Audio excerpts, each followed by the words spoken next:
안녕하세요. 요즘 이곳은 뜨거웠던 여름의 공기들이 곡식이 연글고 과일이 익어가는 여유로운 햇살의 모습으로 아주 빠르게 가을 향으로 물들어가고 있는 시간입니다. 지난 12회 방송에서 8월 16일부터 30일까지 프랑크푸르트 한인문화회관에서 열리는 샘물 한글 서회전 소식을 알려드렸는데요. 벌써 내일 16일부터 전시회를 시작합니다. 많은 분들 오셔서 저희의 아름다운 한글을 꼭 한번 느껴보시기를 바라겠습니다. 이번 주 이곳은 새학년을 시작하는 학생들의 입학식이 있었고요. 다시 각자 일상의 자리를 찾아가는 분주함 속으로 활기를 되찾고 있는 시간이기도 합니다. 2019년 8월 15일 제가 라디오 유럽의 13번째 이야기를 시작하는 오늘은 공교롭게도 우리의 광복절이기도 합니다. 더구나 2019년은 100주년을 맞는 3.1운동의 해이기도 해서 오늘 맞이하는 광복절이 조금은 더 특별한 느낌으로 다가오고 있습니다.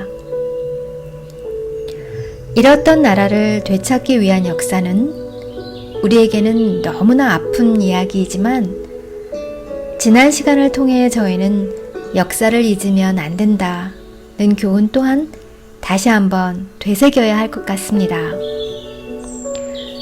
나라를 위해서 독립운동을 한 적은 없지만 그들의 젊음과 인생을 피로 바꾸어 찾아준 나라이기에 오늘 라디오 유럽의 13번째 이야기에서 독립운동이라는 이름으로 쓰러져간 그들을 감히 잊지 말자고 기억하자고 얘기하고 싶습니다.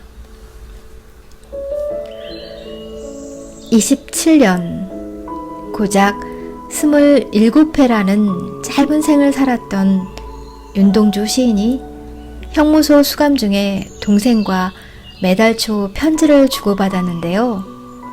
동생분이 붓끝을 따라온 귀뚜라미 소리에 벌써 가을을 느낍니다 라고 써서 보냈더니 윤동주 시인은 답장에 너의 귀뚜라미는 홀로 있는 내 감방에서도 울어준다.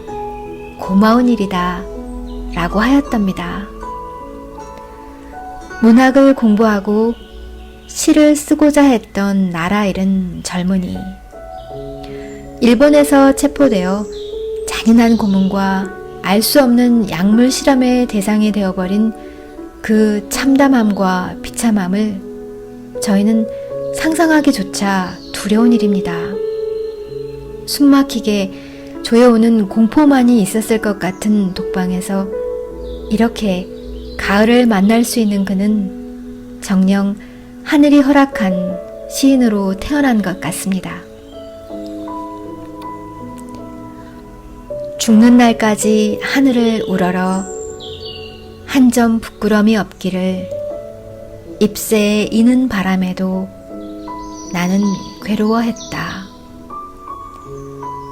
별을 노래하는 마음으로 모든 죽어가는 것을 사랑해야지. 그리고 나한테 주어진 길을 걸어가야겠다. 오늘 밤에도 별이 바람에 스치운다.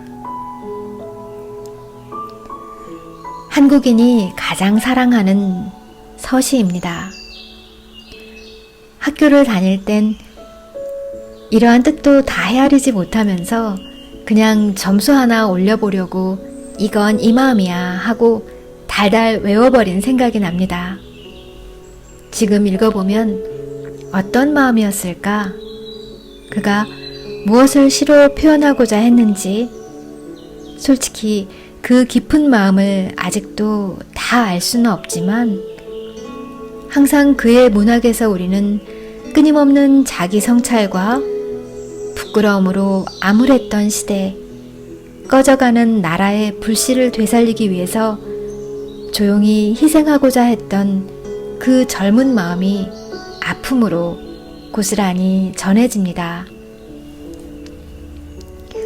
저희에게 잘 알려진 별 해는 밤이라는 시입니다.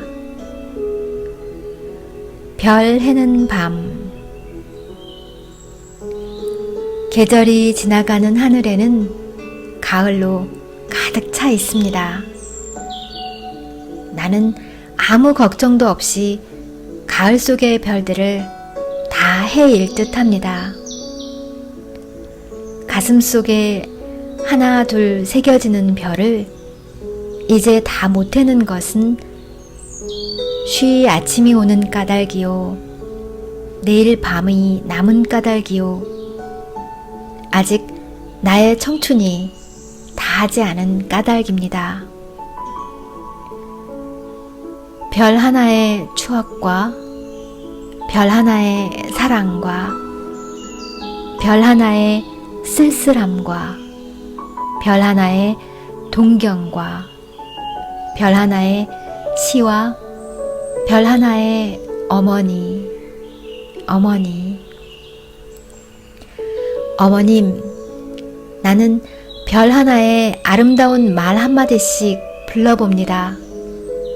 소학교 때 책상을 같이 했던 아이들의 이름과 태, 경, 옥 이런 이국 소녀들의 이름과 벌써 애기 어머니 된 계집애들의 이름과 가난한 이웃 사람들의 이름과 비둘기, 강아지, 토끼, 노새, 노루, 프란시스 잠, 라이너 마리아 릴케 이런 시인의 이름을 불러봅니다. 이들은 너무나 멀리 있습니다. 별이 아스리 멀듯이. 어머님, 그리고 당신은 멀리 북간도에 계십니다. 나는 무엇인지 그리워 이 많은 별빛이 내린 언덕 위에 내 이름자를 써보고 흙으로 덮어버렸습니다.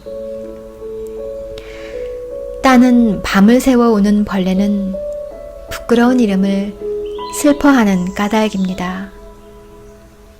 그러나 겨울이 지나고 나의 별에도 봄이 오면 무덤 위에 파란 잔디가 피어나듯이 내 이름자 묻힌 언덕 위에도 자랑처럼 풀이 무성할 계외다. 윤동주 시인은 1917년 북간도 명동촌이라는 곳에서 태어났습니다. 명동촌은 한반도, 즉 동방을 밝힌다 라는 뜻의 마을 이름이고요. 지금으로 본다면 중국의 길림성, 용정이라는 곳에서 서남쪽으로 15km 떨어진 곳에 위치해 있습니다. 이 명동촌은 1899년에서 1905년에 네 집안이 이주하여 형성한 북간도 지역의 대표적인 한인 문화 교육 운동의 중심지고요. 특히 첫 번째로 만들어진 조선인 공동체 마을이며 항일 민족 운동의 기지입니다. 어쩌면 이곳에서 태어나고 자란 윤동주 시인은 태생부터가 민족을 사랑하고 잃어버린 나라에 대한 그리움으로 단단하게 성장한 것이 너무나 당연한 일인지도 모르겠습니다. 어린 시절 서울에서 어린이 잡지를 구독해서 읽고 친구들과 원고를 모아서 새 명동이라는 잡지를 만들어 나름 동네 문화를 이끌었던 구김살 없는 착한 도련님이었던 윤동주. 그리고 그 곁에는 우리에게는 잘 알려지지 않았던 독립운동가이자 수필가이신 송몽규 님이 계십니다. 이분은 윤동주에게 있어 큰 고모의 아들로 그들은 석 달 간격으로 한 집에서 태어나 평생을 함께한 친구이자 사촌인 분입니다. 나란히 일본에 유학을 갔고 같은 도시에서 같은 죄목으로 잡혀서 또 같은 감옥에서 복역하다가 19일의 간격을 두고 나란히 감옥에서 세상을 떠났습니다. 윤동주와 송몽규 두 분은 말 그대로 처음부터 끝까지 평생 생과 사를 함께한 동반자이셨답니다. 시인이신 이탄 선생님은 송몽규라는 제목의 시에서 항상 윤동주의 뒤에는 송몽규가 있었다. 윤동주의 앞에는 송몽규가 있었다. 송몽규는 윤동주의 그림자가 되어 있었다. 무슨 일을 하든 윤동주의 조용한 얼굴에는 송몽규가 있었다. 라고 시의 첫 부분을 시작하기도 했습니다. 윤동주 시인이 세상에 머물렀던 시간이 너무나 짧아서 지금 저희에게 남아있는 시는 그리 많지 않습니다. 문학과 지성사에서 나온 정본 윤동주 전집에 따르면 약 100여 편 정도가 남아있다고 합니다. 그것 또한 일본 유학 전에 남긴 시가 대부분이고요. 일본 유학 후에 만든 시는 친구에게 보낸 5편의 시만 남아있을 뿐, 일본 유학 후의 작품들은 당시 일본 경찰이 모두 압수하여 불태웠다고 합니다. 이 작품의 대부분이 민족의 현실을 노래하거나 자기 성찰을 담았거나 기독교적인 가치관을 반영하고 있습니다. 윤동주는 시대의 아픔을 쉽고 아름다운 말을 통해서 자신의 존재를 탐구하려고 노력했고, 시대의 압력을 자기 안으로 단련하여 나라 잃은 아픔을 넘어 자신을 돌아본 진정한 시인입니다. 슬픈 비극으로 자신의 생을 마감하면서도 우리에게는 곱디 고운 아픔으로 시를 남겨준 윤동주 시인에게 우리가 할 수 있는 일은 그의 희생을 기억하고 힘과 권력으로 타인의 것을 빼앗고 억누르는 부당함에 눈 감지 않는 것이라 생각합니다. 그것이 이 시대를 살아가는 저희가 윤동주 시인의 시를 읽을 수 있는 최소한의 예의가 아닐까요? 다음 세대에 부끄럽지 않게 그의 시를 읽고 또 잊지 않으려는 저희가 되고자 노력하는 오늘이기를 바라겠습니다. 이 글을 준비하면서 저는 다시 읽어보는 이 아름다운 글들에 가슴이 먹먹해지곤 했습니다. 교과서 공부를 하며 읽고 느꼈던 마음이 나이가 들고 조금은 세상살이라는 것을 하며 읽었을 때 마음에 그림자처럼 남아있는 이 애잔함이 수채화처럼 영롱하면서도 붉은 핏방울이 뚝뚝 떨어지는 듯한 아픔도 있었습니다. 그러한 고운 아픔이 윤동주 시인의 십자가라는 시에도 잘 나타나 있답니다. 십자가. 쫓아오던 햇빛인데 지금 교회당 꼭대기 십자가에 걸리었습니다. 첨탑이 저렇게도 높은데 어떻게 올라갈 수 있을까요? 종소리도 들려오지 않는데 휘파람이나 불며 서성거리다가 괴로웠던 사나이, 행복한 예수 그리스도에게처럼 십자가가 허락된다면 모가지를 들이우고 꽃처럼 피어나는 피를 어두워가는 하늘 밑에 조용히 흘리겠습니다. 자기 시대의 아픔을 꿰뚫어 볼 수 있는 남다른 마음과 그 아픔을 뛰어난 감수성으로 승화시킨 그의 시는 그의 삶이고 인생입니다.